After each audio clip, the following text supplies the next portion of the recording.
The 2028 Summer Olympics in Los Angeles, a spectacle estimated to cost $7 billion, was supposed to be a shining moment for America on the world stage.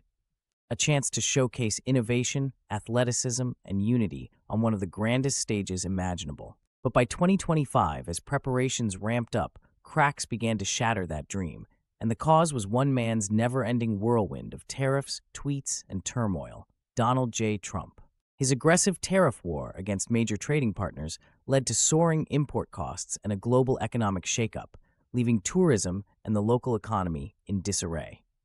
The international response was swift, with countries reeling from the America First strategy that strained relations and disrupted global markets.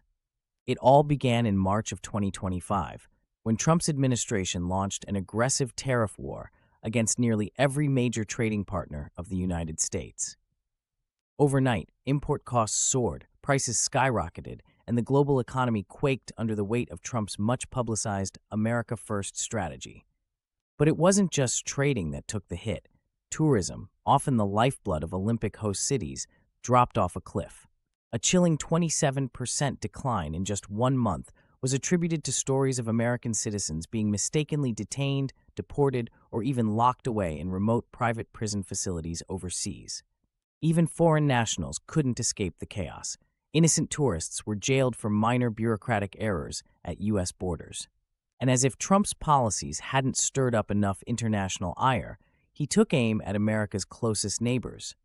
In one viral press conference, he referred to Canada as the 51st state and called Prime Minister Justin Trudeau nothing more than the Governor of Canada.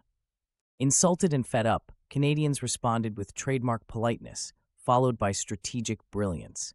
Canada's subsequent actions set the stage for a bold counter-narrative that would challenge the political landscape. Temporary Prime Minister Mark Carney stepped into the spotlight in 2027 with a bombshell announcement that would shake up the landscape of international sports. Vancouver would host its own summer sports festival in 2028, the exact same days as the LA Olympics. Vancouver 28 was born.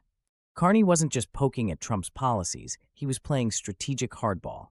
Lavish poutine buffets were thrown for executives of Nike, Coca-Cola, and other major Olympic sponsors. Corporations were treated to exclusive ski trips at Whistler and Banff, gaining access to both natural Canadian splendor and exceptionally generous tax incentives for their Canadian operations. Suddenly, sponsorship money that should have gone to Team USA banners and glossy LA promos began sliding north, right into Canada's open arms. Trump, predictably, lost his mind.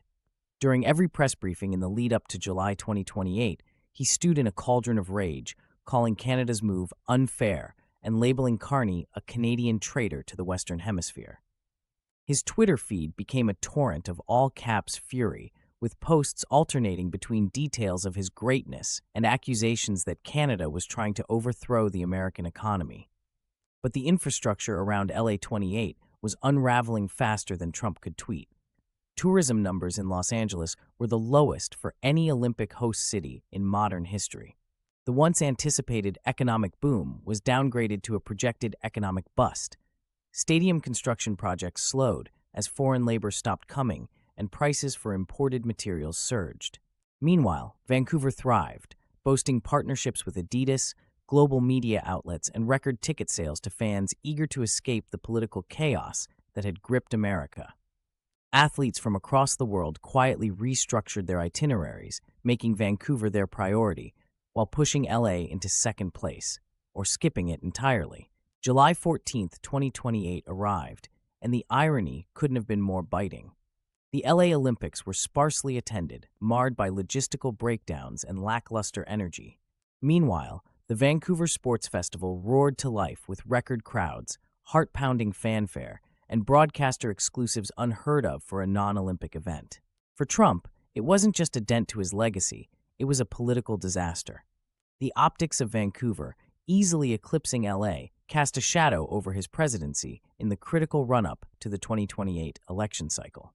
His dream of securing a controversial third term was quietly buried under the headlines of LA's Olympic flop.